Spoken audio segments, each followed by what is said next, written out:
अरे आयत का पता दो, अरे मैं तोला समझाता,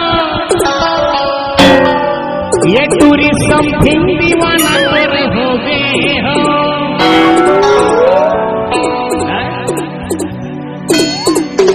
प्याज वाला अंडा टाइप प्याज वाला अंडा